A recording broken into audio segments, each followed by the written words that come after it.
At the geographical center of the European continent sits an uncompromising natural fortress.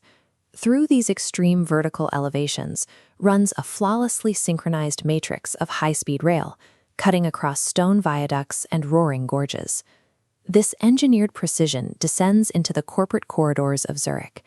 Behind the neoclassical stone and modern banking facades lies one of the planet's most concentrated pools of sovereign wealth.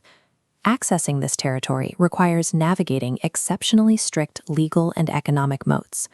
The jurisdiction utilizes its independent cantonal tax structures to capture global elite capital, while simultaneously enforcing severe immigration quotas.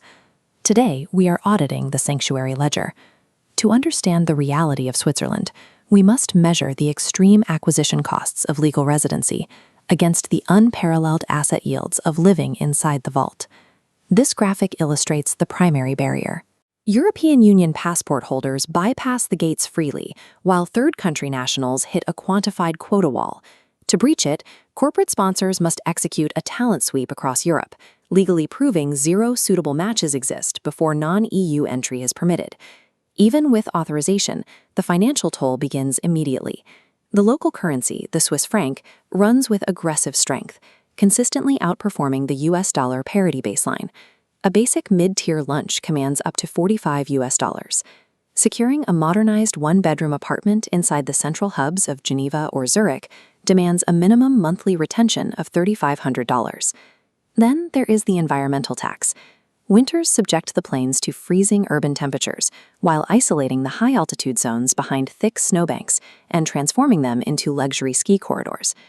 Baseline survival here is mechanically designed to repel budget-conscious, transient migration. Sustaining a physical presence inside this jurisdiction requires immense liquid capital. For those who clear the threshold, the local economy operates on hyper-specialized, premium labor. Wealth is driven by multi-billion-dollar pharmaceutical conglomerates, elite private banking, and precision luxury watchmaking. This measures local yield.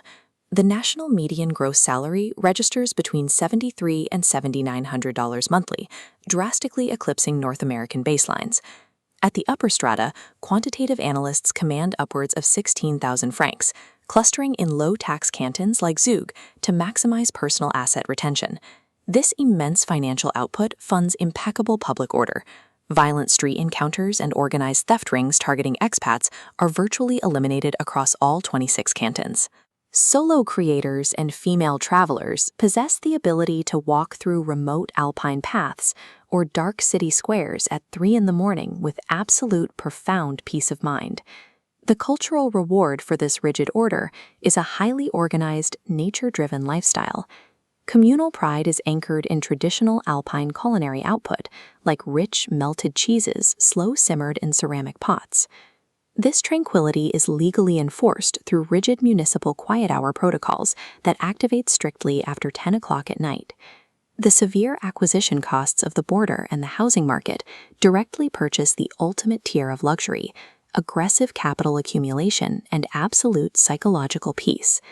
The resulting society operates on an extraordinary political grid known as direct democracy.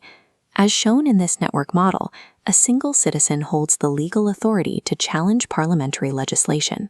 By gathering 50,000 signatures within 100 days, they can force a binding nationwide public vote. Beneath this civic stability lies a massive physical failsafe.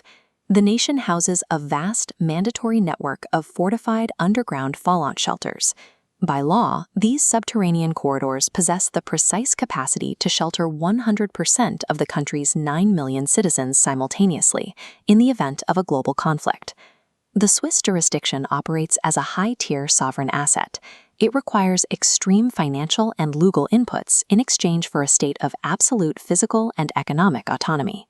Above the concrete bunkers, the pristine surface reality remains undisturbed.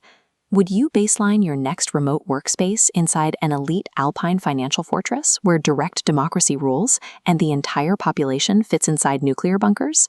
Let us know in the comments below. Next stop, Syria.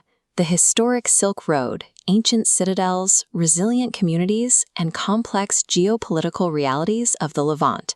Subscribe to stay real.